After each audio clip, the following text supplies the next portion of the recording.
घरचं light bill आता double यायला लागले. चेक केलं? मी चेक केलं. आम्ही मुंबईकर आहे ना, आपण चेक केलं. मी पुऱ्या एरियात जाऊ शकलो, सगळ्यांची बिलं, मित्रांची सगळ्यांची चेक केली, बिलं डबल यायला लागली. काय कारण आहे? तेवढंच आहे, टी व्ही आहे, फ्रीज आहे, तेवढंच आपण जेवढं वापरतं तेवढंच. बाकी दिवस घर लॉक असतं, तरी पण त्याला घरात कोण नसतं तरी पण त्याला बिलं डबल येत आहेत. काय कारण झालं आहे? हा स्कॅम काय आहे नवीन? आम्हाला पण सांगा ना. तुम्ही गरिबांना का लुटताय? असं नका लुटू रे.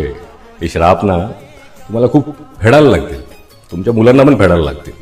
तर आहे ना, तुमच्या हातामध्ये सत्ता आहे ना, तर जोमाने तुम्ही त्या सरकारी लोकांना विचारा की काय आहे, कशाला हे एरियामध्ये अशी बिलं वाढत चालली आहेत. तर मी एरियाचा अंदाज तर काढला, तर पुऱ्या महाराष्ट्राला जर बिल डबल येत असेल तर त्यांनी पण कमेंटमध्ये टाका की आम्हाला पण बिलं डबल यायला लागलेत फालतूमध्ये. आणि हे नाही झालं पाहिजे. आणि आम्ही प्रश्न विचारायला गेलो ना तिकडे लाईट बिलवाल्यांना, तर ते उलटं बोलून लाईनीत थांबा ना तिकडे. आवाज असा असतो, प्रेमाने कोणच बोलत नाही. तसे काय आम्ही सरकारी नोकर आहेत आणि आम्ही भिका मागायला आलो आहेत. आम्ही प्रेमाने त्यांना विचारतो, भाऊ बिलं डबल आली आहे, टिबल आली आहेत. जिथे 600 रुपये यायचे तिकडे 4-4 हजार रुपये बिलं यायला लागली. करायचं काय गरीब माणसाने? त्याचा 1-1 रुपये 1-1 हजाराचा हिशोब असतो रे.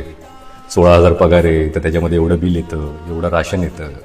आणि तुम्ही खायला तुम्हाला मजा येते पटक्यात. तुम्हाला वाटतं काय नाही, एका मागे 2,000 3,000 काढ ना, काय फरक होतो? 2 दिवस बोंबलेल आणि परत शांत बसेल, तुम्हाला असं वाटतं ना. तर तुम्हाला एकताची ताकद दाखवतो आमच्या जनतेची. आणि ह्याच्यावर ॲक्शन गेली पाहिजे. आणि ही रील मुख्यमंत्र्यांपर्यंत पोचली पाहिजे आणि प्राईम मिनिस्टरपर्यंत पण पोचली पाहिजे, ही नम्र विनंती. आणि कमेंटमध्ये सांगा कोणाकोणाला डबल बिलं येतात. जय शिवराय.